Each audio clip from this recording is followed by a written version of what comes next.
नमस्कार, स्वागत आहे तुमचं माझ्या यूट्यूब चॅनलमध्ये ज्याचं नाव आहे स्वामी भक्ती मराठी। आज आहे 19 ऑगस्ट 2024 वार सोमवार। तर आज आलेली आहे नारळी पौर्णिमा, तसेच रक्षाबंधनही आहे आणि त्यासोबतच श्रावण महिन्यातील तिसरा श्रावणी सोमवारही आलेला आहे। तर सर्वांना रक्षाबंधनाच्या खूप खूप शुभेच्छा, त्यासोबतच तिसऱ्या श्रावणी सोमवारच्याही खूप खूप शुभेच्छा। श्रावण महिन्यातील पौर्णिमा तिथीला नारळी पौर्णिमा आपण साजरी करत असतो। तर आज श्रावणी तिसरा सोमवारही आलेला आहे आणि त्यासोबतच रक्षाबंधनही आहे आणि नारळी पौर्णिमाही आलेली आहे। तर विशेष योग या दिवशी तयार झालेला आहे। तर आपण दर पौर्णिमेला माता लक्ष्मीची सेवा करत असतो आणि माता लक्ष्मीसोबतच भगवान विष्णूंचीही आपण सेवा करत असतो। तसेच रक्षाबंधनही आहे। तर हे 3 शुभ योग जुळून आलेले आहे। तर आज आपण अनेक उपाय आणि सेवा करणार आहोत। तर असाच एक उपाय आपल्याला आज संध्याकाळी दिवे लागणीला करायचा आहे। तर आपल्या मुलांसाठी प्रत्येक आईने हा उपाय करायचा आहे। तर कोणता उपाय करायचा आहे हे आपण या व्हिडिओमध्ये बघणार आहोत। तर व्हिडिओ स्किप न करता संपूर्ण बघा आणि जे कोणी नवीन असेल या चॅनलवरती तर सबस्क्राईब करा। तर प्रत्येक आईने आपल्या मुलांसाठी हा संध्याकाळी उपाय करायचा आहे। आपल्या मुलांवरनं ही एक वस्तू आपल्याला ओवाळून टाकायची आहे आज संध्याकाळी। तर यामुळे त्यांचे सर्व दोष, त्यांच्या मार्गामध्ये येणारे जे काही अडथळे असतील, ज्या काही अडचणी असतील तर त्या दूर होऊन त्यांची प्रत्येक क्षेत्रामध्ये प्रगती होईल। तर प्रत्येक महिन्याच्या पौर्णिमेला हा उपाय तुम्ही करू शकता। तर प्रत्येक महिन्याला पौर्णिमा तिथी येते आणि माता लक्ष्मीला प्रसन्न करून घेण्यासाठी हा दिवस अत्यंत महत्त्वाचा असा मानला जातो। तसेच मुलांच्या मार्गामध्ये अडथळे येत असतील तर ते दूर करण्यासाठीही पौर्णिमा खूप महत्त्वाची मानली जाते।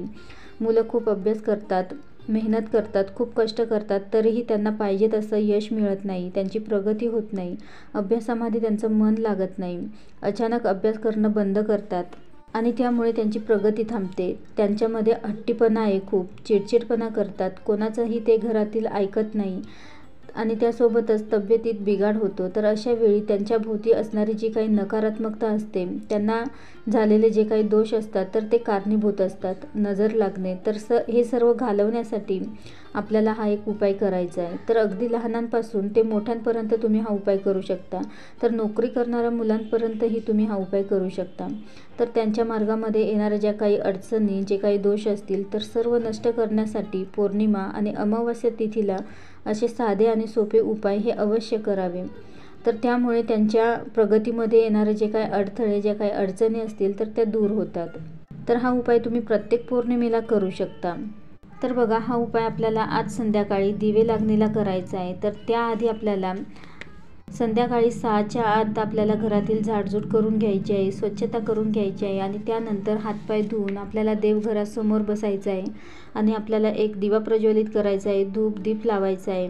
त्यासोबतच आज पौर्णिमा आहे तर त्यामुळे आज तुळशीसमोरही आपल्याला शुद्ध गाईच्या तुपाचा एक दिवा लावायचा आहे, धूप अगरबत्ती लावायची आहे आणि त्यानंतर आपल्याला हा उपाय करायचा आहे। तर मुलांना आपल्याला बसायला एक आसन द्यायचं आहे आणि त्यानंतर आपल्याला ही सेवा करायची आहे। तर मुलांचं तोंड हे दक्षिण दिशा सोडून इतर कोणत्याही दिशेला तुम्ही करू शकता।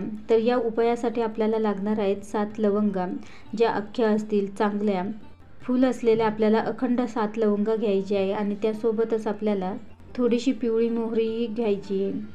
तर या दोन्हीही वस्तू आपल्याला आपल्या उजव्या हातामध्ये घ्यायच्या आहे आणि आपल्या मुलांवरनं 7 वेळा उतरवून घ्यायची आहे आणि उतरवत असताना आपल्याला म्हणायचं आहे, आल्या गेल्याची कोणाची नजर लागली असेल तर ती निघून जाऊ दे, असं आपल्याला म्हणायचं आहे।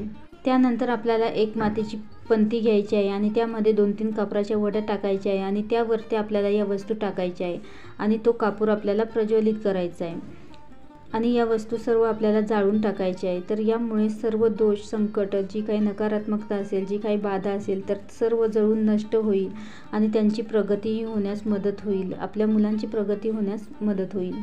तर अतिशय साधा आणि सोपा उपाय आहे। तर हा उपाय तुम्हाला जर मासिक धर्म असेल तर तुम्ही करू नका, घरातल्यांना कोणालाही तुम्ही करायला सांगू शकता आणि त्यासोबतच सुतक आणि विटाळ असेल तर तुम्ही हा उपाय करू नका। तर त्याच्या पुढच्या पौर्णिमेला तुम्ही हा उपाय करू शकता। तर अतिशय सोपा आणि साधा उपाय आहे। तर अवश्य तुम्ही आजच्या दिवशी संध्याकाळी दिवे लागणीला हा उपाय करून बघा। तुमच्या मुलांसाठी, मुलांचे जे काही दोष असतील, त्यांच्या मार्गामध्ये जे काही अडथळे येत असतील, ज्या काही अडचणी येत असतील तर त्या कमी होण्यासाठी तुम्ही अवश्य हा उपाय करून बघा आणि अनुभव घेऊन बघा। व्हिडिओ आवडला असेल तर लाईक करा, कमेंट करा, शेअर करा आणि सबस्क्राईब करा। श्री स्वामी समर्थ।